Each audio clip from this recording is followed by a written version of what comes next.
Going to record this class. After completing the class, I'll provide you recorded class as well as PDF file. তো বোঝার চেষ্টা করেন আপনারা যারা সেই ফ্রি ক্লাস থেকে আমার এই কোর্সগুলো করছেন, আজ হচ্ছে আমাদের 4 নম্বর ক্লাস এই পেইড কোর্সের এখানে। তো আহ, আমি প্রত্যেকটা ক্লাসের শুরুতে আপনাদের একটা পার্টিকুলার স্ট্রাকচারের কথা বলছিলাম। সেটা হচ্ছে for making any kinds of English sentences, ইংলিশে যে কোনো একটা সেন্টেন্স তৈরি করতে গেলে first of all we need a subject. প্রথমত আমাদের একটা সাবজেক্টের প্রয়োজন, এবং এই সাবজেক্টের জায়গায় নাউন অথবা প্রোনাউন থাকে। সাবজেক্টের জায়গায় কি থাকে? আমি বারবার বলছি, নাউন অথবা প্রোনাউন, অর্থাৎ ব্যক্তি বা বস্তু। এইটা দিয়ে একটা বাক্য শুরু হয়। ব্যক্তি বা বস্তু কি? একটা কথা যখন বলা হয়, একটা কাজ যখন করা হয়, বারবার বলছি, কেউ তো একজন করে, কেউ তো একজন বলে। অর্থাৎ একটা বাক্যের সাবজেক্ট কি হতে পারে? সাবজেক্ট হতে পারে আমি, আপনি, সে, তারা, রহিম, করিম। সাবজেক্ট একটা নির্দিষ্ট সার্কেলের ভিতর থাকে। এই কথাটা বারবার আমি আপনাদেরকে বলে আসছি। সাবজেক্টের পরেই আমাদেরকে ভার্ব ইউজ করতে হয়। ভার্ব মানে যেটা কাজ করা বোঝায়, যেটা অ্যাকশন দেয়। এবং একটা কথা বারবার বলছি, এই ভার্ব হচ্ছে একটি সেন্টেন্স বা বাক্যের হার্ট বা প্রাণ। ভার্ব ছাড়া ইংলিশে কোনো বাক্য তৈরি করা যায় না। Without verb you can not be able to make any kinds of English sentence. এরপর বলছি, আমরা অনেকেই মনে করি একটা বাক্যের স্ট্রাকচার হচ্ছে subject plus verb plus object, কিন্তু অবজেক্ট না, এক্সটেনশন। কারণ এই জায়গাটাতে আমাদের অবজেক্ট বসতে পারে, অথবা আমাদের এখানে কমপ্লিমেন্ট বসতে পারে, কমপ্লিমেন্ট, অথবা অ্যাডভার্বিয়ালস এর ব্যবহার হতে পারে, অ্যাডভার্বিয়ালস। আমি আবারও বলছি, সাবজেক্ট, সাবজেক্টের পরে ভার্ব, তারপর এক্সটেনশন। এই এক্সটেনশনের জায়গাটাতে অবজেক্ট বসতে পারে, কমপ্লিমেন্ট বসতে পারে, অথবা অ্যাডভার্বিয়ালস এর ব্যবহার হতে পারে। এই বিষয়গুলো কি আমি এটা নিয়েও কথা বলেছি, বাট আমি আবারও বলছি বা বুঝিয়ে দিচ্ছি। তার আগে বোঝেন যে এই যে স্ট্রাকচারটা আমি লিখলাম ইংলিশে, যে কোনো একটা সেন্টেন্স লিখতে গেলে বা তৈরি করতে গেলে মেইনলি এই স্ট্রাকচারটি আমাদেরকে মেনটেন করতে হবে, এই স্ট্রাকচারটি আমাদেরকে বসাতে হবে। আহ এটা দিয়েই সেন্টেন্সটা তৈরি হয়। এখন এই স্ট্রাকচারের সাথে কম্পেয়ার করতে হবে আমাদের ওন মাদার টাং বাংলাকে। বাংলার সাথে এখানে পার্থক্যটা কোথায়, ডিফারেন্সটা মূলত কোথায় তৈরি হয়, এটা আমাদেরকে বুঝতে হবে। দেখেন, বাংলায় সাবজেক্টের পর অবজেক্ট এবং ভার্ব লাস্টে থাকে। আবারও বলছি, বাংলা বাক্যে ভার্ব লাস্টে থাকে, ইংলিশে ভার্ব সাবজেক্টের পরে থাকে। আমি যদি বলি যে আমি ভাত খাই, আই ইট রাইস, এই বাক্যটা আমি যদি বাংলায় যদি লিখি তাহলে কি হচ্ছে? যে আমি ভাত খাই। বোঝার চেষ্টা করেন, বাংলায় লিখলে কি হচ্ছে? আমি ভাত খাই। দেখেন, খাই, খাওয়া কথাটা বাংলায় কিন্তু লাস্টে বসছে, বাট ইংলিশে বসছে সাবজেক্টের পরে। আবার এই যে ভাত কথাটা রাইস, যেটা ইংলিশে লাস্টে বসছে, বাংলায় বসছে সাবজেক্টের পরে। তার মানে বাংলা আর ইংলিশ সেন্টেন্সের স্ট্রাকচারের পার্থক্য কোথায়? এইখানে। ইংলিশে হচ্ছে subject plus verb plus object. But আমি এখানে অবজেক্ট বলছি না, এখানে আমরা এক্সটেনশন বলবো, কারণ অলওয়েজ বা সব জায়গাতেই অবজেক্ট হয় না। আর বাংলায় subject, subject plus object plus verb. আগে এই বিষয়টা ক্লিয়ার করেন আপনারা। ইংলিশে হচ্ছে subject plus verb plus object, সাবজেক্টের পরেই আমি, তুমি, সে, তারা, রহিম, করিম, এর পরেই আমাকে ভার্ব ইউজ করতে হবে। আর বাংলায় সাবজেক্টের পর অবজেক্ট, তারপরে ভার্ব। এই ফাংশনটা যদি কেউ বুঝতে পারে, এটা যদি কেউ ধরে রাখতে পারে, মনে রাখতে পারে, তার ইংলিশ সেন্টেন্স তৈরি করা অনেক সহজ হয়। আমার ল্যাঙ্গুয়েজ ক্লাব আছে, সেখানে অ্যাডভান্স লেভেলের যে স্টুডেন্ট স্পিকিং প্র্যাকটিস করে, এই ভুলটা বারবার করে। আমাদের মাদার টাং বাংলা, যখনই আমরা ইংলিশে কিছু লিখতে যাই বা বলতে যাই, বাংলা থেকে ইংলিশে বলার চেষ্টা করি, ট্রান্সলেট করার বা কনভার্ট করার চেষ্টা করি, তখন ওই বাংলার মতো করে সাবজেক্টের পর অবজেক্ট গুলো আগে নিয়ে ফেলি আমরা। তখন আর সেন্টেন্স বা বাক্য মিলাতে পারি না। কিন্তু এই ভার্বের ফাংশনটা যদি বোঝা যায়, খুব সহজে সেন্টেন্স বা বাক্য তৈরি করা যায়। এই কথাটা আমি বারবার আপনাদেরকে বলছি। এখন মনে করেন, একটা বাক্যের সাবজেক্টের কথা আমি কি বলছিলাম, মনে করেন আই মানে আমি, উই মানে আমরা, ইউ মানে তুমি, হি মানে সে, হ্যাঁ, সি, অথবা দে, অথবা রহিম বা করিম, এরকমই সাবজেক্ট আমাদের হয়। এটা আমি আপনাদেরকে দেখিয়েছিলাম বা বলেছিলাম। এরপর ভার্ব বসাবো। ভার্ব কি? ভার্ব হচ্ছে যেটা কাজ করা বোঝায়, যেটা অ্যাকশন দেয়। হ্যাঁ, verb is the heartbeat of sentence. Verb is a word that denotes being, having or doing something. মানে আমি বলছি যে আই ইট মানে আমি খাই, অথবা উই প্লে মানে আমরা খেলি, অথবা ইউ ডু মানে তুমি করো। ডু মানে কি? করা, অথবা হি ড্রাইভস সে চালায়, হি ড্রাইভস সে চালায়, শি ড্রস ড্র মানে কি আঁকা, সে আঁকে, দে গো তারা যায়, দে গো তারা যায়। এই যে সাবজেক্ট আর ভার্ব পাশাপাশি লিখলাম, এরপর একটা কমপ্লিট সেন্টেন্স তৈরি করতে গেলে আমার অবজেক্ট লাগে, মানে এক্সটেনশনের যে পার্টটা। অবজেক্টটা কি আগে কি আমরা এটা বুঝি, আমরা এটা বুঝতে হবে।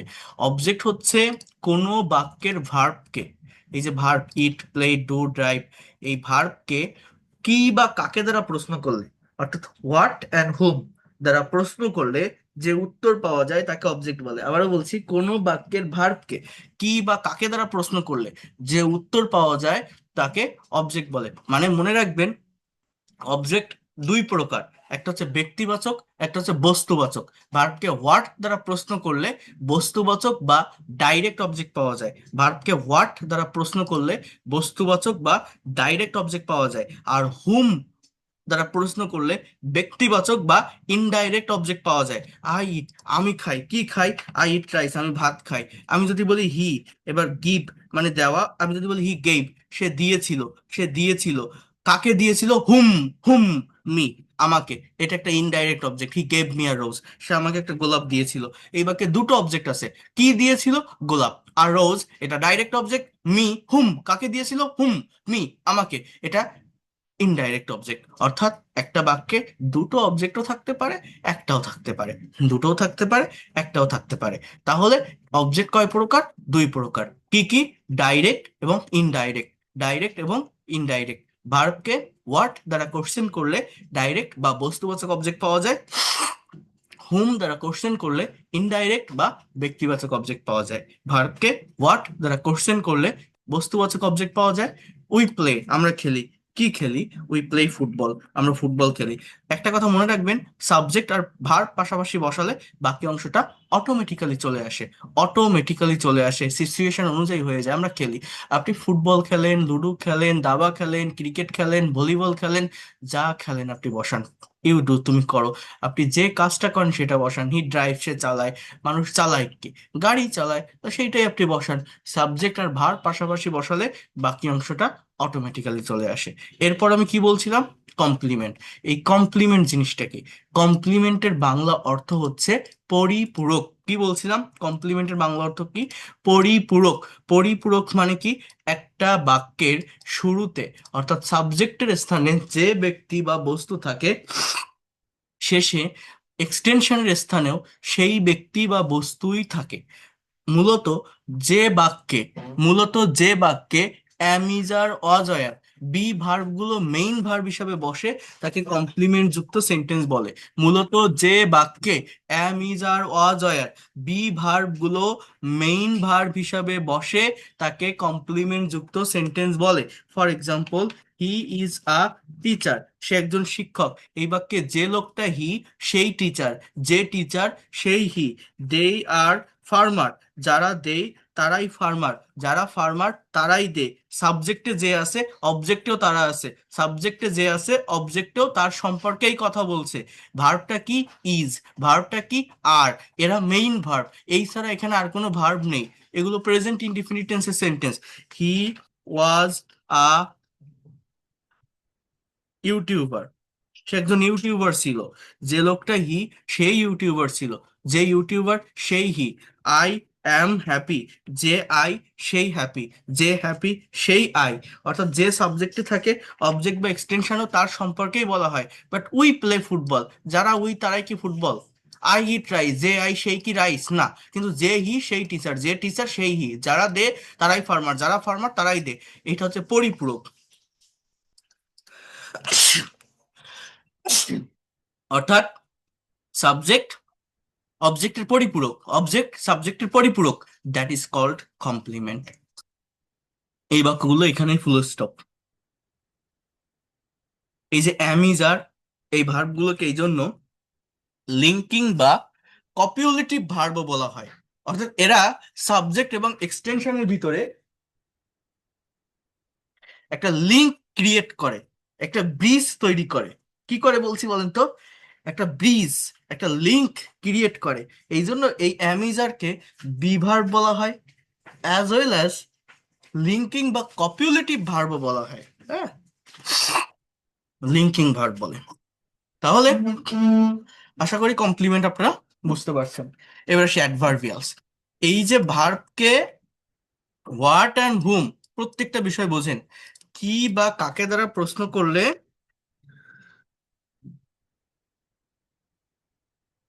অবজেক্ট পাওয়া যায়, হোয়াট অ্যান্ড হুম দ্বারা প্রশ্ন করলে অবজেক্ট পাওয়া যায়। আর একটা ভার্বকে যখন এই যে ওয়ার্ড গুলো আমি এটা দেখিয়েছিলাম, হাউ, হোয়ার, ওয়েন, ওয়াই, এগুলো দ্বারা কোশ্চেন করবেন, তখন অ্যাডভার্বিয়াল ফ্রেজ রিলেটেড ওয়ার্ড পাওয়া যায়, যেটা বাক্যে ব্যবহার করলে বাক্যের এক্সট্রা ইনফরমেশন আসে। মূলত একটি বাক্যের ভার্ব সম্পর্কে, I am telling you again, একটি বাক্যের ভার্ব সম্পর্কে এক্সট্রা ইনফরমেশন বা অতিরিক্ত তথ্য দেওয়ার জন্য মূলত এই অ্যাডভার্বিয়াল ফ্রেজের ব্যবহার হয়। এটা যদি আপনি না জানেন, আপনি বাক্যকে বড় করতে পারবেন না, লং করতে পারবেন না, বাক্যের ভিতরে এক্সট্রা ইনফরমেশন আনতে পারবেন না। যেমন আই ইট, আমি খাই। আপনি কি খান? ভাত খান, এটা আপনার অবজেক্ট। আপনি কোথায় ভাত খান, কেন ভাত খান, কিভাবে ভাত খান, আমি এটা দেখিয়েছিলাম আপনাদের। এরকম ভাবে যদি আমি বলি, সেগুলোই মূলত অ্যাডভার্বিয়াল ফ্রেজ। অর্থাৎ I eat rice very slowly, আপনি কিভাবে ভাত খান? আমি ধীরে সুস্থে ভাত খাই। আপনি কোথায় ভাত খান? অ্যাট হোম, আমি বাড়িতে ভাত খাই। আপনি কখন ভাত খান? আমি সন্ধ্যাবেলায় ভাত খাই, ইন দ্য ইভিনিং। আপনি কেন ভাত খান? আমার শরীরে শক্তি পাওয়ার জন্য ভাত খাই। Just I can say two get energy in my body. তো এই যে আমার বাক্যটা ছিল রাইস পর্যন্ত, সেখান থেকে বডি পর্যন্ত আনলাম, ইন মাই বডি। কিভাবে আনলাম? অ্যাডভার্বিয়াল ফ্রেজের ব্যবহার করে। অর্থাৎ এই ভেরি স্লোলি, এটা হচ্ছে adverb of manner. At home, এটা হচ্ছে adverb of place. In the evening, এটা হচ্ছে adverb of time. In the ইভিনিংটা কি? Adverb of time. আর to get energy in my body, এটা হচ্ছে মূলত adverb of reason. Adverb of reason, to get energy in my body, এটা হচ্ছে adverb of reason. So I eat rice very slowly at home in the evening to get energy in my body. এই যে বাক্যটা আমি লিখলাম, কিভাবে লিখলাম? এত বড় বাক্য কিভাবে হলো? ভার্ব কোনটা? ইট। ওই হাউ, হোয়ার, ওয়েন হয়, এগুলো দ্বারা কোশ্চেন করতে পারছি। তাহলে কোনো সেন্টেন্স বা বাক্যে যদি প্রিন্সিপাল ভার্ব থাকে, মেইন ভার্ব থাকে, ফাইনাইট ভার্ব থাকে, সেই ভার্বকে এরকম কোশ্চেন করা যায়। উই প্লে, আমরা খেলি। কি খেলি? উই প্লে ফুটবল, আমরা ফুটবল খেলি। কোথায় খেলি? কিভাবে খেলি? কেন খেলি? যদি আপনি কোশ্চেন করে উত্তর পান, আমি যদি বলি we play football in the field, আমরা মাঠে ফুটবল খেলি, FIELD, আমরা মাঠে ফুটবল খেলি, তাহলে এটা হচ্ছে অ্যাডভার্ব অফ প্লেস। আপনি কেন ফুটবল খেলেন? আমি শরীরটাকে ফিট রাখার জন্য ফুটবল খেলি, just to fit my body. আমি শরীরটাকে ফিট রাখার জন্য ফুটবল খেলি। আপনি কখন ফুটবল খেলেন? আমি বিকালবেলা ফুটবল খেলি। তাহলে we play football in the field at afternoon, এভাবে আপনি কথাটা বলতে পারেন, বা ইন দ্য আফটারনুন এটাও বলা যায়। তো এই যে পার্ট গুলো, ইন দ্য ফিল্ড এটা adverb of place, at afternoon এটা অ্যাডভার্ব অফ টাইম। অর্থাৎ অ্যাডভার্বিয়াল ফ্রেজ একটাও বসতে পারে, দুটোও বসতে পারে, তিনটাও বসতে পারে।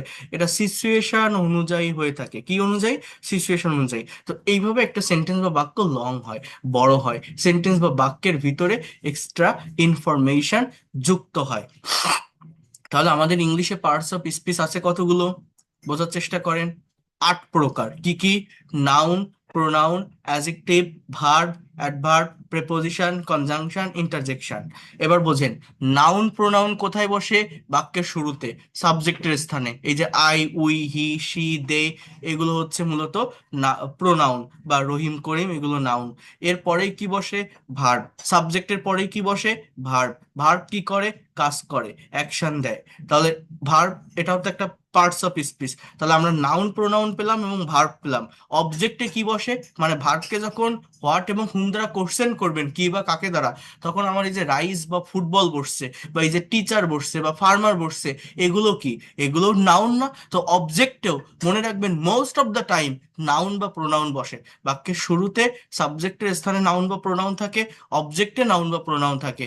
এবার তাহলে আমার কয়টা পার্টস অফ স্পিচ গেল? 3টা। কি কি? নাউন, প্রোনাউন এবং ভার্ব। নাউন, প্রোনাউন এবং ভার্ব। মনে রাখবেন, এই 3টা পার্টস অফ স্পিচ হচ্ছে একটা বাক্যের মেইন পার্ট বা জিস্ট অংশ। কি কি? নাউন, প্রোনাউন আর ভার্ব। এই 3টা না হলে মিনিমাম একটা সেন্টেন্স বা বাক্য তৈরি করা যায় না। কি না হলে? নাউন, প্রোনাউন আর ভার্ব না হলে একটা বাক্য তৈরি করা যায় না। এ বাদে আর যে পার্টস অফ স্পিচ গুলো আছে সেগুলো এই নাউন প্রোনাউন এবং ভার্বকে ইন্ডিকেট করে বসে। রিপিট আফটার মি, কি বললাম আমি? এইগুলো বাদে, কোনগুলো? নাউন প্রোনাউন এবং ভার্ব, এগুলো বাদে আর যে পার্টস অফ স্পিচ গুলো আছে সেগুলো এই নাউন প্রোনাউন আর ভার্বকে ইন্ডিকেট করে বসে। মানে অ্যাজেক্টিভের কাজ হচ্ছে নাউন বা প্রোনাউনকে মডিফাই করা। মনে করেন এই যে আই, বা এই যে উই, বা এই যে রাইস, এই যে ফুটবল, কোথায় আছে? আই শুরুতে আসে না, রাইস লাস্টে আসে না, উই শুরুতে আসে না, ফুটবল এখানে অবজেক্টে আসে না? ঠিক এর ঘাড়ের উপর যদি কোনো কিছু বসে, উইকে যদি কিছু মডিফাই করে, আইকে যদি কেউ কিছু মডিফাই করে, আই ইট, আমি যদি বলি ব্ল্যাক রাইস, আমি কালো চাল খাই, কালো চালের ভাত খাই, আই ইট ব্ল্যাক রাইস, এই ব্ল্যাক শব্দটা আমার অ্যাজেক্টিভ, এই যে রাইসের ঘাড়ের উপর বসতেছে। তাহলে অ্যাজেক্টিভের কাজ কি? যে ওয়ার্ড কোনো বাক্যের নাউন অথবা প্রোনাউনের দোষ, গুণ, অবস্থা, সংখ্যা, পরিমাণ বোঝায় তাকে অ্যাডজেক্টিভ বলে। হি ইজ আ টিচার, তাহলে এই এটা কি? এটা একটা অ্যাডজেক্টিভ। কেন? এই টিচারের সংখ্যা মডিফাই করেছে, সে একজন শিক্ষক, এটা একটা adjective. He is a good teacher, এই গুডটা কি? অ্যাডজেক্টিভ। তাহলে এই যে গুডটা, এটাও টিচারকে মডিফাই করছে, অর্থাৎ নাউনের ঘাড়ের উপর যে বসে, নাউন সম্পর্কে যে অতিরিক্ত ইনফরমেশন দেয়, সেটাই adjective. Rahim is a good boy, good boy, Rahim একটা ভালো ছেলে, এই গুড শব্দটা কি? অ্যাডজেক্টিভ। কাকে মডিফাই করছে? বয়কে। কাকে মডিফাই করছে? বয়কে। রহিম ইজ আ গুড স্টুডেন্ট, রহিম একজন ভালো ছাত্র।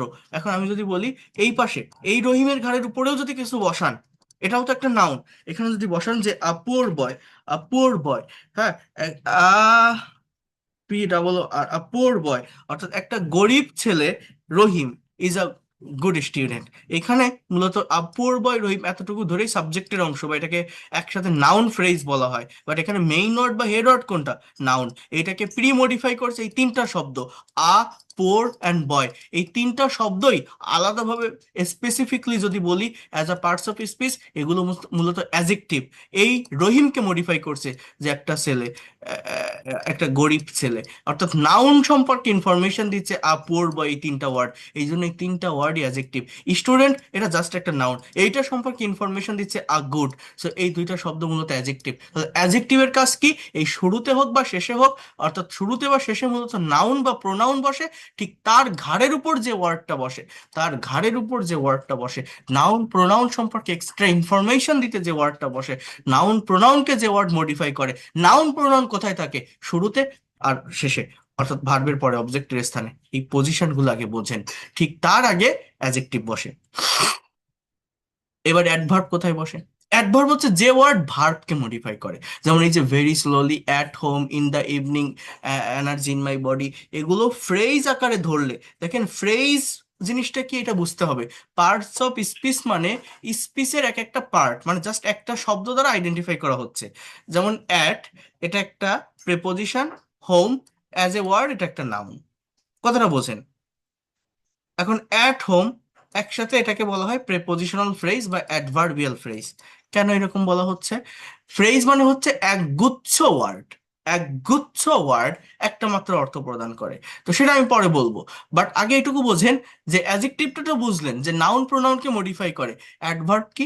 যা ভার্বকে মডিফাই করে। যেমন আই ইট রাইস, আমি ভাত খাই।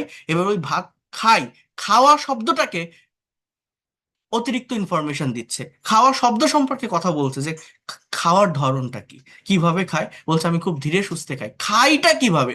ধীরে সুস্থে। খাই কোথায়? বাড়িতে। খাই কখন? সন্ধ্যায়। খাই কেন? শক্তি যোগানোর জন্য। খাওয়া সম্পর্কে যে ফ্রেজ গুলো ইনফরমেশন দিচ্ছে, তাকে অ্যাডভার্ব বা অ্যাডভার্বিয়াল ফ্রেজ বলছে। অ্যাডভার্ব মানে কি? Adverb, verb add, adverb, add plus verb, মানে ভার্বকে অ্যাড করা, ভার্ব সম্পর্কে এক্সট্রা ইনফরমেশন দেওয়া, ভার্ব সম্পর্কে অতিরিক্ত তথ্য দেওয়াটাই হচ্ছে অ্যাডভার্ব।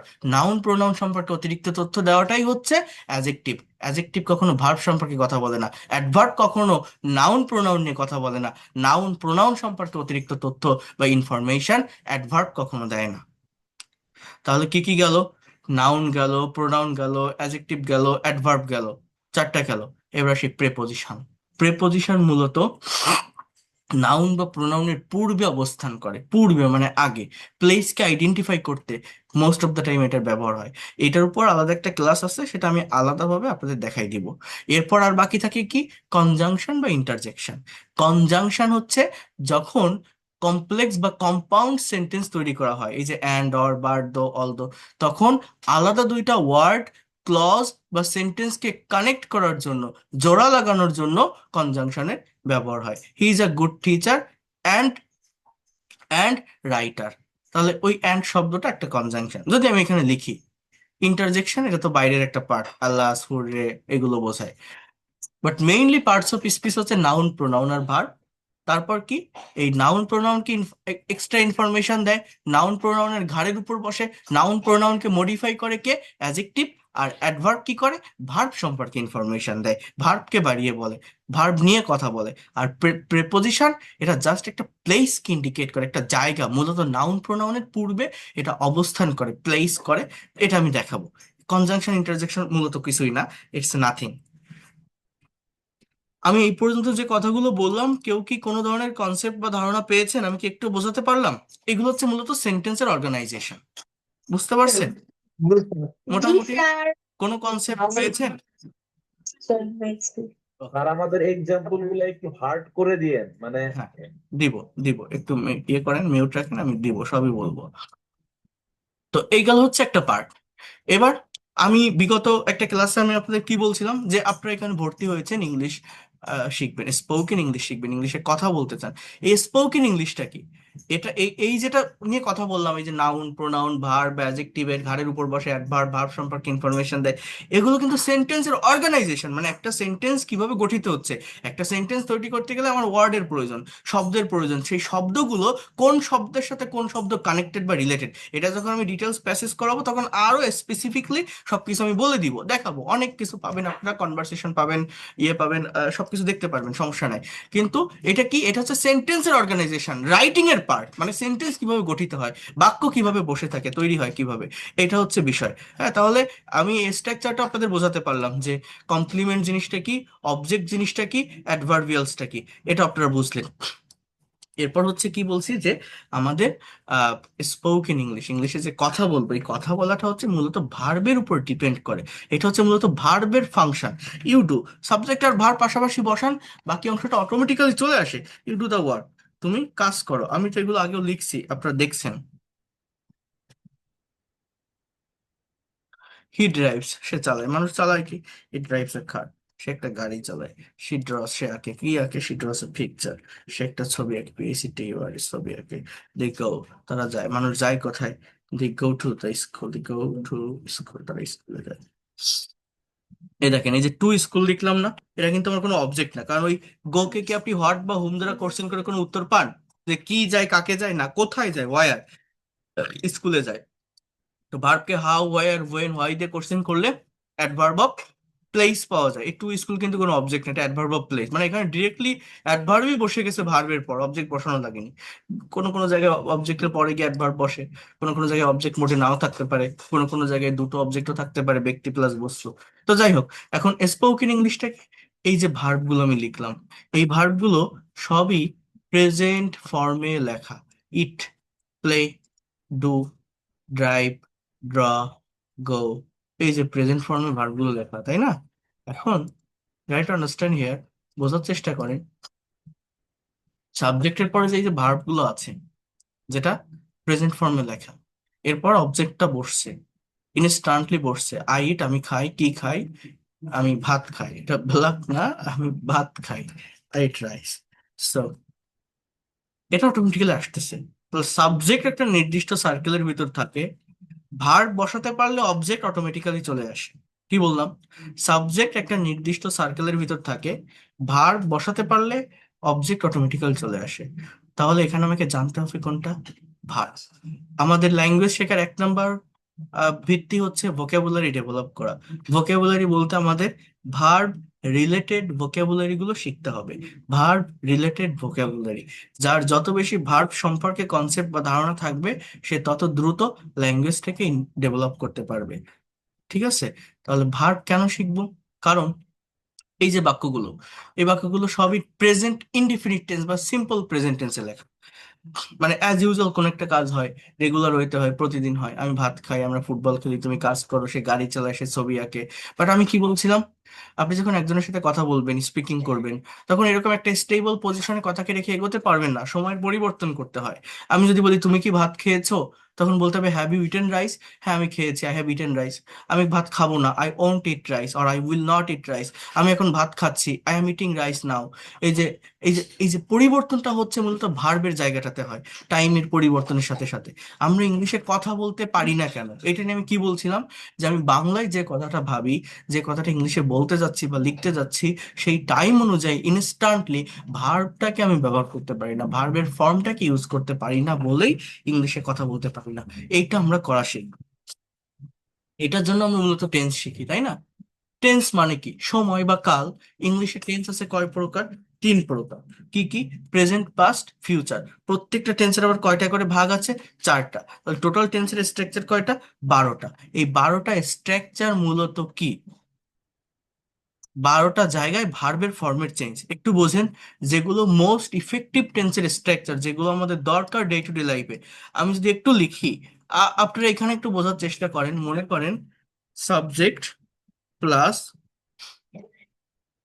ভার্ব 1, মানে ভার্বের প্রেজেন্ট ফর্ম প্লাস এক্সটেনশন, এটা হচ্ছে প্রেজেন্ট ইনডিফিনিট টেন্সের স্ট্রাকচার। এরপর হচ্ছে subject plus verb 2 plus extension, এটা হচ্ছে past indefinite tense.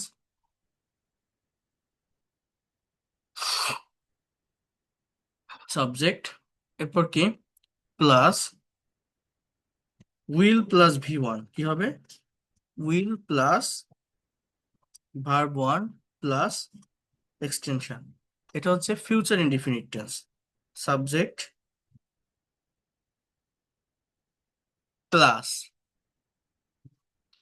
am is are plus verb 1 plus ING plus extension, এটা হচ্ছে প্রেজেন্ট কন্টিনিউয়াস টেন্স। জাস্ট আমি একটু কপি করে দেই।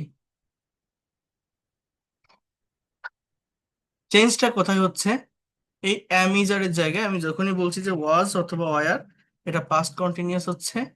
এইখানে আমি যখনই বলছি শ্যাল অথবা উইল বি, শ্যাল বি অথবা উইল বি, তখন এটা ফিউচার কন্টিনিউয়াস হচ্ছে। এই ভিতরে হচ্ছে অক্সিলারি এবং মেইন ভার্বের ফর্মের চেঞ্জ হয়, এই ছাড়া আর কিছুই না, nothing. Subject plus, subject plus, এখানে আরেকটা বিষয় হচ্ছে কি যেন বলছিলাম, আচ্ছা আগে লিখে নেই। হ্যাভ অথবা হ্যাজ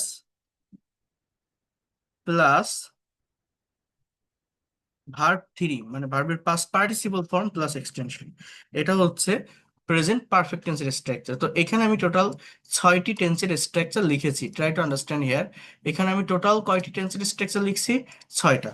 এই 6টা টেন্সে দেখেন আমার পরিবর্তনটা কোথায় হচ্ছে, কথার পরিবর্তন, কালের পরিবর্তন বা সময়ের পরিবর্তনের জন্য পরিবর্তনটা মূলত আমার ভিতরে ভার্বের এখানে হয়। অর্থাৎ সাবজেক্ট, প্রত্যেকটা বাক্যে সাবজেক্ট সাবজেক্টের জায়গায় আছে, প্রত্যেকটা বাক্যে এক্সটেনশন এক্সটেনশনের জায়গায় আছে। পরিবর্তনটা হচ্ছে ভিতরে, যে ভার্ব 1, ভার্ব 2, বোঝেন এইগুলো টেন্সের স্ট্রাকচার। হ্যাঁ, will plus verb 1, am is are plus verb 1 plus ING, was আর প্লাস ভার্ব 1 প্লাস আইএনজি। মানে এই পরিবর্তনটা করার সাথে সাথে আমার কি হচ্ছে, সময়ের পরিবর্তন হয়ে যাচ্ছে। ওই যে বললাম, একটা স্টেবল পজিশনে আমরা কথাকে রেখে এগোতে পারি না, টাইমের পরিবর্তন করতে হয়। সেই পরিবর্তনটা জাস্ট এইখানে পরিবর্তনের ফলে হচ্ছে। তো এই যে টেন্সের স্ট্রাকচারটা দেখছি, am is are, was are, shall be, will be, have has, এগুলোকে আমরা অক্সিলারি ভার্ব হিসেবে জানি, প্রাইমারি অক্সিলারি ভার্ব। কিন্তু এই যে ভার্ব 1, ভার্ব 2, এই যে ভার্ব 3, এই জিনিসটা কি, এটা তো আমাকে বুঝতে হবে। এইটা কিন্তু মূলত এই ভোকাবুলারি থেকে এসে থাকে। Eat, ate, eaten, play, played, played, do, did, done, drive, drove, driven, draw, drew, drawn, go, went, gone. অর্থাৎ যখনই আপনি এই ফর্মটা বুঝবেন, তখনই কথার পরিবর্তন, কালের পরিবর্তন, সময়ের পরিবর্তন আপনি করতে পারবেন। যেমন এটাকে বলা হয় কনজুগেশন অফ ভার্ব। ইট মানে খাওয়া, আপনি যদি বলেন আই ইট রাইস, আমি ভাত খাই। যদি বলেন আই এট রাইস, এটা পাস্ট টেন্স হয়ে যায়, আমি ভাত খেয়েছিলাম। আই উইল ইট রাইস, আমি ভাত খাবো। I will, I will eat rice, আমি ভাত খাবো, এটা ফিউচার ইনডিফিনিট টেন্স।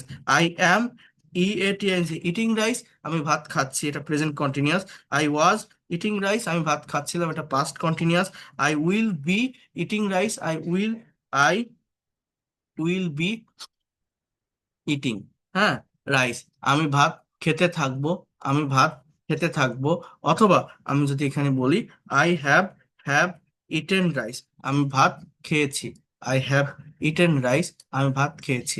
এটা প্রেজেন্ট পারফেক্ট টেন্স। সো এইভাবে ভার্বের ফর্মের পরিবর্তনের মাধ্যমে সাবজেক্ট আই, এরপর এরপর অবজেক্ট কি, অবজেক্ট রাইস, আমার কথার কালের বা সময়ের পরিবর্তনের জন্য পরিবর্তনটা কোথায়, এই যে ভিতরে অক্সিলারি এবং মেইন ভার্বের ফর্মের পরিবর্তন হচ্ছে।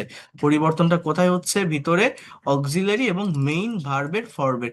এই পরিবর্তনটা যারা ইনস্ট্যান্টলি করতে পারে তার টাইম অনুযায়ী, আপনি একটা কথা ভাবছেন যেটা ইংলিশে বলবেন, সেটা যে সময়ে ভাবছেন, যে টাইমে ভাবছেন, সেই টাইম অনুযায়ী আপনাকে এই জায়গাটাতে পরিবর্তন করতে হবে।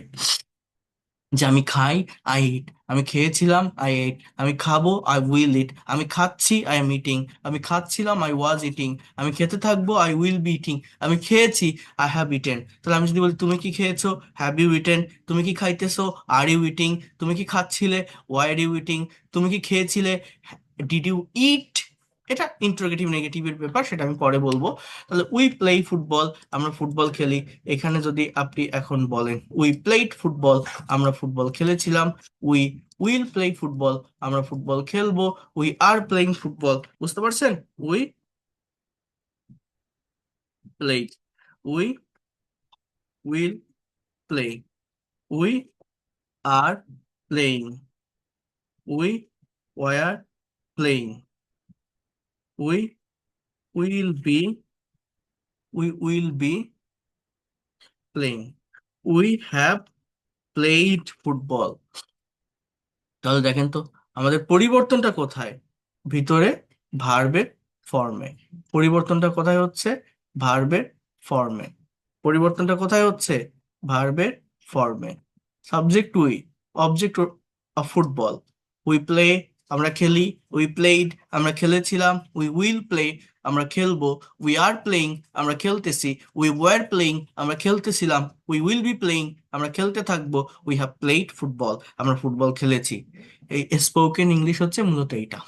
কোনটা, আমি যে টাইমে কথা ভাবতেছি সেই টাইম অনুযায়ী ইনস্ট্যান্টলি ভার্বটাকে ইউজ করতে পারি না সাবজেক্টের পর। এটা যে পারে সে ডেভেলপ করতে পারে। তো টেন্সের স্ট্রাকচার আছে টোটাল 12টা। 12টা স্ট্রাকচার মানে আপনি এই একটা পার্টিকুলার ভার্বকে 12 দিকে, 12 ভাবে, 12টা ওয়েতে, 12টা টাইমে নিতে পারবেন বা বলতে পারবেন। বাট এইটা আবার মনের ভাব প্রকাশ করতে পারে না সম্পূর্ণরূপে। এর জন্য মডাল সেমি মডালও শিখতে হয়, তো সেটা আমরা পরে শিখবো। বাট আগে আমরা ফাংশনটা বুঝবো, যে স্পোকেন ইংলিশটা মূলত কি। এই যে টাইমকে ঘোরানো, কথাকে ঘোরানো, কথাকে আমার বিভিন্ন টাইমে নিতে হবে। সেই টাইমে নেওয়ার জন্য পরিবর্তনটা কোথায় হচ্ছে, ভিতরে অক্সিলারি ভার্ব এবং মেইন ভার্ব দুটোরই পরিবর্তন হয় টেন্স অনুসারে। সাবজেক্ট সাবজেক্টের জায়গায় থাকে, অবজেক্ট অবজেক্টের জায়গায় থাকে। কথার কালের বা সময়ের পরিবর্তনের জন্য পরিবর্তনটা কোথায় হচ্ছে, ভিতরে অক্সিলারি ভার্বে। এতটুকু আগে আমাদেরকে বুঝতে হবে। এটাই হচ্ছে মূলত স্পোকেন ইংলিশ। তো আমরা নেক্সট ক্লাস থেকে টেন্সের উপর ডিটেলসে ক্লাস করব। কিন্তু টেন্সের উপর ডিটেলসে ক্লাস করার আগে, টেন্স সম্পর্কে কনসেপ্ট রাখার আগে আমাকে কোনটা জানতে হবে, কোন বিষয় সম্পর্কে কনসেপ্ট রাখতে হবে, ভার্ব সম্পর্কে। ভার্বের ফর্ম আমাকে জানতে হবে। এর জন্য আমি বলছিলাম আমার লেখা যে বইটা আছে, স্পিক ইংলিশ উইথ সোনামুখ, এই বইটাতে দেখবেন 7 অথবা 8 চ্যাপ্টারে 200টা ভার্বের ফর্ম আছে। আমি বারবার আপনাদেরকে বলছিলাম যে আমি যে ক্লাসগুলো নিচ্ছি এই বইটাকে মেনটেন করেই ক্লাসগুলো হবে বা নিব। যদি পারেন হার্ড কপি বইটা নিয়ে রাখবেন, it will be better for you. এই বইয়ের চ্যাপ্টার নাম্বার 8-এ কনজুগেশন অফ ভার্ব আছে। এই ভার্বগুলো, এই 200টি ভার্ব, এগুলো হচ্ছে রেগুলার এবং উইক ভার্ব অথবা ইরেগুলার বা স্ট্রং ভার্ব। এই ভার্বগুলো সম্পর্কে যদি কারো সিম্পল কনসেপ্ট থাকে, আপনাকে কেউ আটকাতে পারবে না। Within very short time you'll be expert and fluent in English, যদি জাস্ট এই বইগুলো সম্পর্কে, এই ভার্বগুলো সম্পর্কে আপনি কনসেপ্ট রাখতে পারেন। কারণ এগুলো মোস্ট ইউজফুল ভার্ব, যেগুলো আমরা আমাদের ডে টু ডে লাইফের বিভিন্ন জায়গায় ব্যবহার করে থাকি। তো ট্রাই টু আন্ডারস্ট্যান্ড হিয়ার, এখানে আপনারা একটু বোঝার চেষ্টা করেন। হ্যাঁ, 8 নম্বর চ্যাপ্টারে ভার্বের ফর্ম দেওয়া আছে, 9 নম্বর চ্যাপ্টারে টেন্সের বেসিক কনসেপ্ট দেওয়া আছে। যাদের কাছে আমার লেখা বইটা আছে আমি পিডিএফ দিব, বাট একটা হার্ড কপি বই থাকলে এটা পড়তে সুবিধা হয়, অনেক ইফেক্টিভ হয়, পড়াটা কার্যকরী হয়। যেহেতু আমারই লাইভ ক্লাস করছেন, আমার লেখা বই, এটা পড়লে অনেক দ্রুত বিষয়গুলোকে আপনি ডেভেলপ করতে পারবেন। তো চ্যাপ্টার নাম্বার 9, আর পিডিএফ ফাইল তো আমি দিব, বাট এটা আলাদা আলাদা ইন্ডিভিজুয়াল পিডিএফ ফাইল। বই থাকলে একটা গোছানো পদ্ধতিতে এক জায়গায় সবকিছু পাওয়া যায়। যেমন দেখেন, chapter 10, practical use of tense part 1, practical use of tense part 2। তো যাই হোক, এখন আমাকে আগে জানতে হবে ভার্ব, তারপর আমরা টেন্সের ভিতরে মুভ করব। মানে ভার্ব রিলেটেড যে ভোকাবুলারি গুলো আছে, আমি আবারও বলছি, আপনারা এই ভোকাবুলারি গুলো আমি আপনাদের পিডিএফ ফাইল দিব, বা বইতে যেগুলো আছে সেখান থেকে যেগুলো আপনাদের অজানা, যেগুলো আনফ্যামিলিয়ার, সেগুলো একটা খাতায় আলাদাভাবে আপনারা নোট করেন, তাহলে এটা ডেভেলপ করতে পারবেন। এরপর আমরা এটার প্র্যাকটিসটা কিভাবে করব, আপনারা যারা মোটামুটি টেন্স বোঝেন বা ল্যাঙ্গুয়েজ সম্পর্কে মিনিমাম একটা কনসেপ্ট বা ধারণা আছে, আমরা এটা এইভাবে শিখবো। সেটা হচ্ছে, এই ভার্বের ফর্মটা আমি একটু বের করি।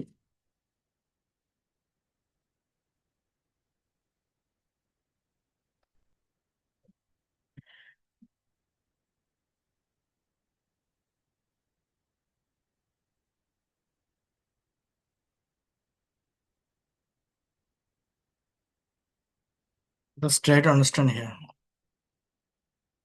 এই দেখেন, এই যে 100 এক্সাম্পল অফ রেগুলার ভার্ব আর 100 এক্সাম্পল অফ ইরেগুলার ভার্ব, আমি মূলত যেটা করিয়ে থাকি সেটা হচ্ছে, এই ভার্বগুলো দিয়ে আমরা এক একটা সেন্টেন্স বা বাক্য তৈরি করব যে কোনো টেন্সে।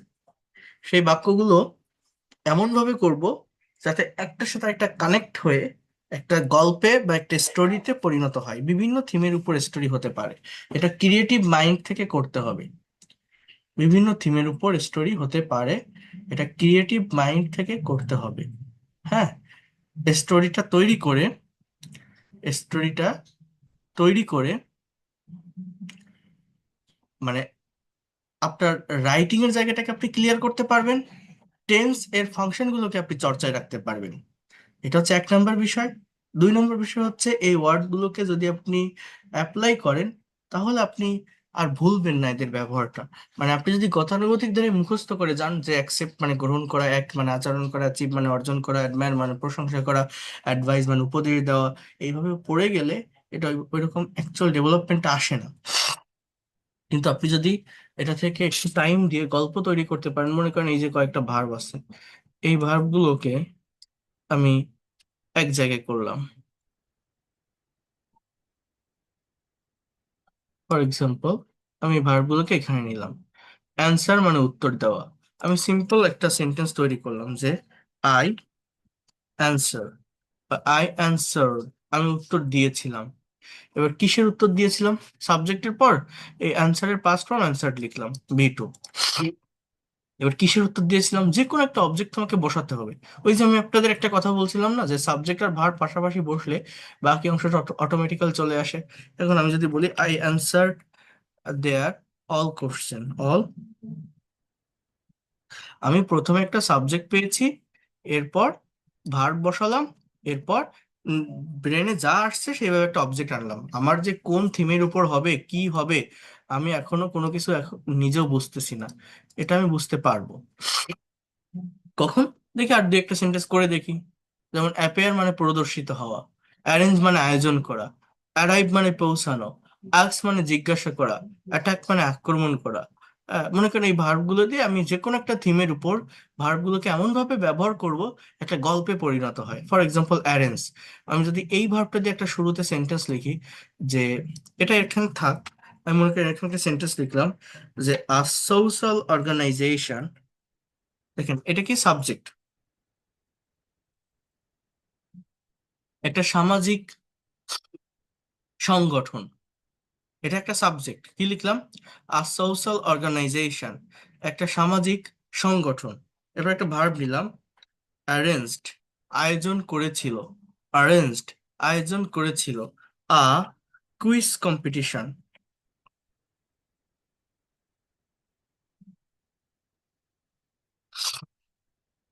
কি কি লিখলাম তাহলে দেখেন, আ সোশ্যাল অর্গানাইজেশন অর্থাৎ একটা সামাজিক সংগঠন অ্যারেঞ্জড আয়োজন করেছিল এটা পাস্ট ইনডিফিনিটে লিখলাম কুইজ কম্পিটিশন। এবার আছে অ্যারাইভ মানে পৌঁছানো, আই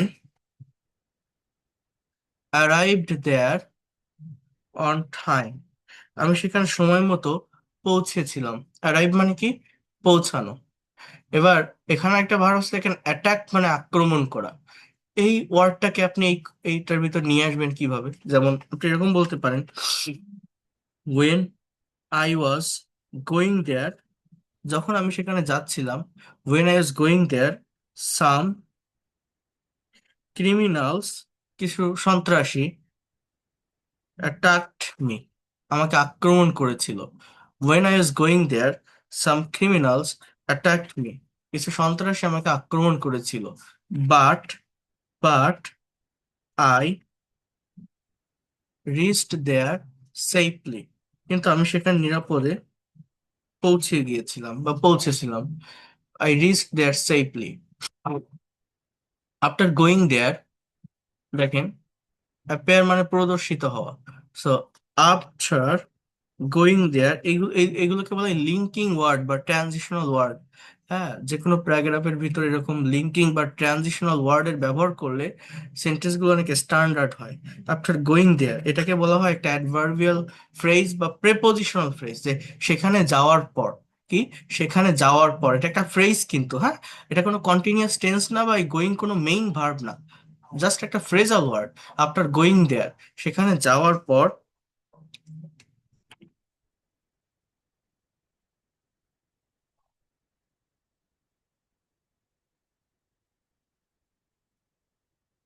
মেনি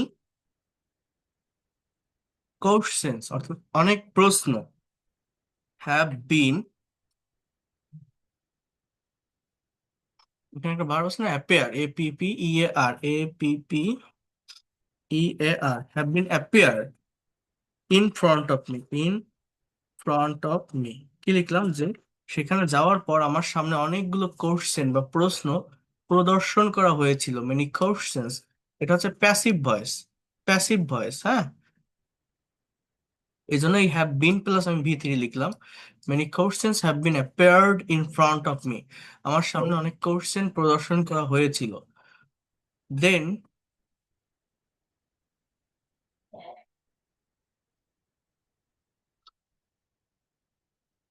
দেই আস্কড মি, তারা আমাকে জিজ্ঞাসা করেছিল। They asked me some questions, তারা আমাকে কিছু প্রশ্ন জিজ্ঞাসা করেছিল। They asked me some question and I answered their all question.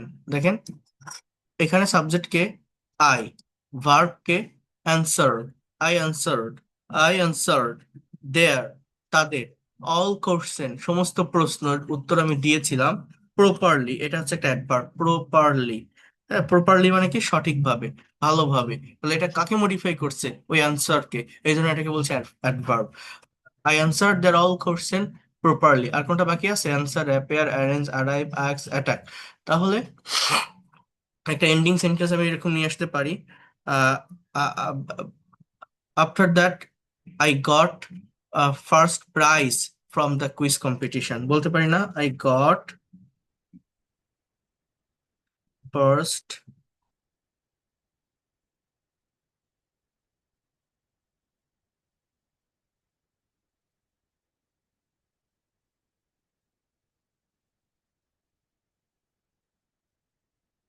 I got first prize from the competition.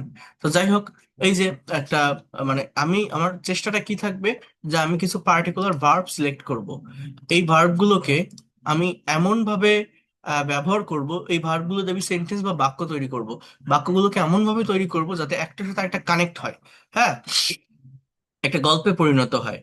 Story about a quiz competition, আমি এরকম একটা হেডলাইন এখানে দিয়ে দিলাম, ঠিক আছে, যে a story, STORY, about a quiz competition, quiz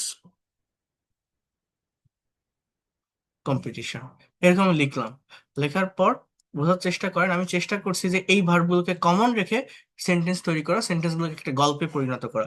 এভাবে যদি টাইম দিয়ে করা যায় তাহলে রাইটিং এর ডেভেলপমেন্টটা আসে প্র্যাকটিক্যালি, অ্যাজ ওয়েল অ্যাজ আপনার এই যে টেন্সের ফাংশনগুলো চর্চায় থাকে। তাহলে আমার সাবজেক্ট কি আর সোশ্যাল অর্গানাইজেশন, ভার্ব কি অ্যারেঞ্জড। আমি কি বলছি, সাবজেক্ট আর ভার্ব পাশাপাশি বসাতে পারলে একটা বাক্যে বাকি অংশটা অটোমেটিক্যালি চলে আসে। So social organisation arranged, arranged আয়োজন করেছিল কি কুইজ কম্পিটিশন। এটা একটা কমপ্লিট সেন্টেন্স। আই অ্যারাইভ, সাবজেক্টকে আই, ভার্বকে অ্যারাইভ। আই অ্যারাইভ মানে আমি পৌঁছিয়েছিলাম দেয়ার, সেখানে অন টাইম। এবার আমি কি বললাম, এটা একটা বিশেষ কমপ্লেক্স সেন্টেন্সের ব্যবহার করলাম। When I was going there, যখন আমি সেখানে যাচ্ছিলাম। এটা কোন টেন্স, পাস্ট কন্টিনিউয়াস, অতীতের কোনো কথা বলা হচ্ছে। আমি যদি বলি আমি যাচ্ছি, আই এম গোয়িং। আমি যাচ্ছিলাম, আই ওয়াজ গোয়িং। আমি যেতে থাকবো, আই উইল বি গোয়িং। এরকম হয়, হ্যাঁ। ফাংশন বুঝতে হবে, দেখেন প্র্যাকটিক্যাল জায়গাটাতে আসতে হবে। When I was going there, হ্যাঁ, যখন আমি সেখানে যাচ্ছিলাম, সাম ক্রিমিনালস, সাবজেক্ট কি সাম ক্রিমিনালস। এটা হচ্ছে আমার আরেকটা সাবজেক্ট, হ্যাঁ। এখানে আলাদা দুটো ক্লজ, একটা হচ্ছে মেইন ক্লজ, একটা ডিপেন্ডেন্ট ক্লজ। মানে when I was going there এটা ডিপেন্ডেন্ট ক্লজ, এগুলোকে কমপ্লেক্স সেন্টেন্স বলে। সাম ক্রিমিনালস অ্যাটাকড মি, এটা মেইন ক্লজ বা ইনডিপেন্ডেন্ট ক্লজ। সাম ক্রিমিনালস মানে কিছু সন্ত্রাসী অ্যাটাকড, আক্রমণ করেছিল আমাকে, মি। অর্থাৎ এই যে অ্যাটাক মানে কি, আক্রমণ করা। অ্যাটাক মানে আক্রমণ করা। এই যে ভার্ব গুলো, এগুলোকে বলা হয় রেগুলার বা উইক ভার্ব। যেগুলো রেগুলার বা উইক ভার্ব তার দুইটা বা তিনটা ফর্ম সেম থাকে, মানে V2 V3 সেম থাকে। আরেকটা ভার্বের ফর্ম হচ্ছে ইরেগুলার বা স্ট্রং ভার্ব, যার দুইটা বা তিনটা ফর্ম ডিফারেন্ট থাকে, যেমন গো ওয়েন্ট গান, হ্যাঁ। Write wrote written, speak spoke spoken, steal stole stolen, draw drew drawn, drive drove driven. এগুলোকে স্ট্রং ভার্ব বলে। মানে এটার তিনটা ফর্মই different, present form, past form, past participle. But regular ভার্বগুলোর দুইটা ফর্ম প্রায় সেম থাকে, বা উইক ভার্ব বলা হয় এটাকে। বাট আমাকে তো সব ওয়ার্ড জানতে হবে, ভোকাবুলারি তো জানতে হবে। সো যাই হোক, এরপর বলছে but I risk there safely. বলছে যে কিছু ক্রিমিনালস আমাকে অ্যাটাক করেছিল, কিন্তু মানে আমাকে যেভাবে আমার মনে যা আসে একটা থিম তৈরি করার জন্য, সেন্টেন্স মিলানোর জন্য আমাকে তো বলতে হবে। আই রিস্ক দেয়ার সেফলি, আমি সেখানে সময় মতো পৌঁছিয়েছিলাম। বাংলাটা কিন্তু এরকম, আই রিস্ক আমি পৌঁছাইছিলাম, দেয়ার সেখানে, সেফলি আফটার গোয়িং দেয়ার সেখানে যাওয়ার পর, আফটার গোয়িং দেয়ার সেখানে যাওয়ার পর, সেখানে যাওয়ার পর many questions have been appeared in front of me, অনেক প্রশ্ন উপস্থাপন করা হয়েছিল, প্রদর্শন করা হয়েছিল আমার সামনে। Many questions have been appeared, এখানে এটা প্রেজেন্ট পারফেক্টে না দিয়ে এটা পাস্ট ইনডিফিনিটিতে, যেহেতু আগের বাক্যগুলো পাস্ট টেন্সে আছে। War appeared, were plus V3, প্রদর্শন করা হয়েছিল। Many questions were appeared in front of me, আমার সামনে। এরপর কি, then they asked me many question, তারপর তারা আমাকে অনেক প্রশ্ন জিজ্ঞাসা করেছিল। এটা যদি আপনি প্যাসিভ ভয়েস না বোঝেন, অ্যাক্টিভেও করতে পারেন। যেমন আপনি বলতে পারেন যে দ্য মেম্বার্স অফ অর্গানাইজেশন, হ্যাঁ, মানে ওই সংগঠনের মেম্বাররা appeared many questions in front of me. কথাটাকে আপনি এইভাবে বলতে পারেন। আপনার যদি প্যাসিভ ভয়েস বুঝতে কঠিন লাগে, কথাটাকে এইভাবে বলতে পারেন যে দ্য মেম্বার্স, সাবজেক্টটাকে এরকম একটা সাবজেক্ট নিতে পারেন, MEMBER, the members of organization, social organization, অর্থাৎ সামাজিক সংগঠনের, এই সামাজিক সংগঠনের মেম্বাররা, হ্যাঁ, অ্যাপিয়ার্ড,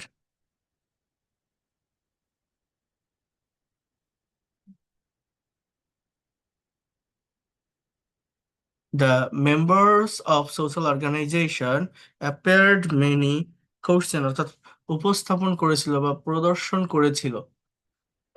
প্রদর্শিত হওয়া, এটা হয় না এইভাবে, ওই আগে যেটা লিখছিলাম ওইটাই কারেক্ট। প্রদর্শন করা হয়েছিল, প্রদর্শিত হওয়া, সো এটা ওই আগেরটাই কারেক্ট। ঠিক আছে, যে many questions have been appeared in front of me, আমার সামনে এটা উপস্থাপন করা হয়েছিল। বাট এটা হ্যাভ বিন না দিয়ে আপনি ওয়ার দিতে পারেন, ওয়ার অ্যাপিয়ার্ড, প্রদর্শন করা হয়েছিল, প্রদর্শিত হওয়া। এরপর কি, then they asked me some questions, তারা আমাকে কিছু প্রশ্ন জিজ্ঞাসা করেছিল। তারা আমাকে কিছু প্রশ্ন জিজ্ঞাসা করেছিল, তাহলে আস্কড সাবজেক্টের পরেই বসছে। দেখেন ভার্ব অলওয়েজ সাবজেক্টের পরে বসে, আর আমি বারবার বলছি সাবজেক্ট আর ভার্ব পাশাপাশি বসান, বাকি অংশটা অটোমেটিক্যালি চলে আসে। তারা জিজ্ঞাসা করেছিল হুম কাকে, মি আমাকে, এটা ইনডাইরেক্ট অবজেক্ট। হোয়াট কি, সাম কোশ্চেন্স, এটা ডাইরেক্ট বা বস্তুবাচক object. I answer their all question properly, আমি তাদের সমস্ত প্রশ্নের উত্তর দিয়েছিলাম। অ্যান্সার থেকে অ্যান্সার, আমি তাদের সমস্ত প্রশ্নের উত্তর দিয়েছিলাম। এরপর কি, যে I got the first prize from this competition, অর্থাৎ একটা এন্ডিং সেন্টেন্স আমি নিয়ে আসলাম। তো এখানে 6টি ভার্ব আছে, এই 6টি ভার্বকে আমি এইভাবে ক্রিয়েট করলাম, ক্রিয়েটিভ ওয়েতে 6টি ভার্ব দিয়ে 6টি সেন্টেন্স তৈরি করলাম। সেন্টেন্সগুলো এমনভাবে তৈরি করলাম যাতে একটার সাথে একটা কানেক্ট হয়, একটা গল্পে পরিণত হয়। যে কোনো এক থিমের উপর এটা হতে পারে, এটা অন্য অন্য কোনো থিমের উপরেও আপনারা তৈরি করতে পারেন। এইভাবে যদি করা যায়, তারপর একবার আপনি একটু পড়েন, প্র্যাকটিস করেন, এই ভোকাবুলারি গুলোকে আপনি আর ভুলবেন না। যে অ্যারেঞ্জ মানে আয়োজন করা, অ্যারাইভ মানে পৌঁছানো, অ্যাটাক মানে আক্রমণ করা, অ্যাপেয়ার মানে প্রদর্শিত হওয়া, অ্যান্সার মানে উত্তর দেওয়া, আস্ক মানে জিজ্ঞাসা করা। এইখান থেকে আপনাদের আজকের ক্লাসের পর যে কাজটি থাকবে সেটা হচ্ছে, যে ভার্বগুলো দেখবেন হার্ড বা কঠিন, সেই ভার্বগুলো খাতায় আলাদা করবেন। আমি এই পিডিএফটা আবারও ফরওয়ার্ড করব আজকে, আমি আগে 2বার দিয়েছি, আবারও ফরওয়ার্ড করব। আর যাদের কাছে বই আছে বই থেকে দেখবেন। যেগুলো কঠিন ভোকাবুলারি সেগুলো আলাদা করে খাতায় নোট করবেন। আর এরকম ভাবে শুরুতে 10টা ভোকাবুলারি দিয়ে, শুরুতে যে 10টা ভোকাবুলারি আছে একদম এরকম আপনারা একটা গল্প তৈরি করবেন। দেখেন আপনি নিজেরা পারেন কিনা, চেষ্টা করে দেখেন, না পারলে সমস্যা নেই, করে দেখেন। নেক্সট ক্লাসে আমি টেন্সের প্র্যাকটিক্যাল প্র্যাকটিসের ভিতরে ঢুকবো, অর্থাৎ কিভাবে ছোট ছোট সেন্টেন্স তৈরি করতে হয়, সেই সেন্টেন্সগুলোর বাংলা অর্থ কেমন হয়, কিভাবে সেটা ভাঙতে হয়, কিভাবে প্রশ্ন করা শিখতে হয়, কিভাবে উত্তর দিতে হবে, ইয়েস নো কোশ্চেন গুলো কিভাবে হবে, ডাবল ইউএস কোশ্চেন গুলো কিভাবে হবে, এগুলো এক এক করে দেখায় আমরা প্র্যাকটিক্যাল প্রেজেন্টেশন বা স্পিকিং কনভারসেশনের ভিতরে মুভ করব। বাট আপনাদের আজকের কাজ জাস্ট এতটুকু থাকবে, যেটা আমি বলতে চাচ্ছি, টেন্স যেটা আমরা শিখবো, ওই টেন্সের ভিতর ঢুকতে গেলে ভার্বের উপর মিনিমাম একটা কনসেপ্ট বা ধারণা থাকা লাগবে। তো আমার এই যে 200টা ভার্ব আছে, এর ভিতর যেগুলো হার্ড, যেগুলো কঠিন, যেগুলো আপনার মনে হয় আনফ্যামিলিয়ার বা অপরিচিত, একটা খাতায় আলাদা করে আপনি লেখেন। সেই ভার্বগুলো লিখতে হবে, শুধু দাগালে হবে না, আইডেন্টিফাই করলে আমরা লিখে ফেলেন তার বাংলা অর্থ এবং 2টা ফর্ম, মানে পাস্ট এবং পাস্ট পার্টিসিপল ফর্ম সহ 3টা ফর্ম যেটাকে বলে একসাথে। আর শুরুর 10টা ভার্ব দিয়ে আপনি এরকম একটা গল্প তৈরি করেন। যে কোনো থিমের উপর একটা সাবজেক্ট নেন, একটা ভার্ব নেন, ওলট পালট হোক সমস্যা নেই, একটার সাথে আরেকটা সেন্টেন্স বা বাক্য মিলানোর জন্য বাইরে থেকে নতুন ভার্ব নেওয়ার প্রয়োজনও হতে পারে, নিবেন, সেটা সমস্যা নাই। বাট যে ভার্বগুলোকে আপনি সিলেক্ট করছেন, সেই সিলেক্টেড 10টি ভার্ব যেন ওই গল্পের ভিতর থাকে। এটা যারা পারবেন, যারা মোটামুটি বোঝেন ইংলিশ, ক্রিয়েটিভ ওয়েতে যদি পারেন, আমি তো দেখাইও দিলাম, একটু করার চেষ্টা করবেন। আমি রেকর্ডেড ক্লাস পাঠিয়ে দিব। আর আপনাদের যেটা বলছিলাম যে কনভারসেশনের একটা গ্রুপ, এটা আমি দ্রুত করে দিব, আমি করে দিব, টেনশনের কারণ নেই। বাট এতটুকু আগে আপনারা করেন, দেন নেক্সট ক্লাস থেকে আমরা টেন্সের ভিতরে মুভ করব, ওই ফাংশনের ভিতরে আমরা যাব, দেখব। আমি কি আপনাদেরকে বোঝাতে পারলাম? হ্যাঁ স্যার, বুঝেছি। বুঝতে পারছেন? ওকে, থ্যাংক ইউ।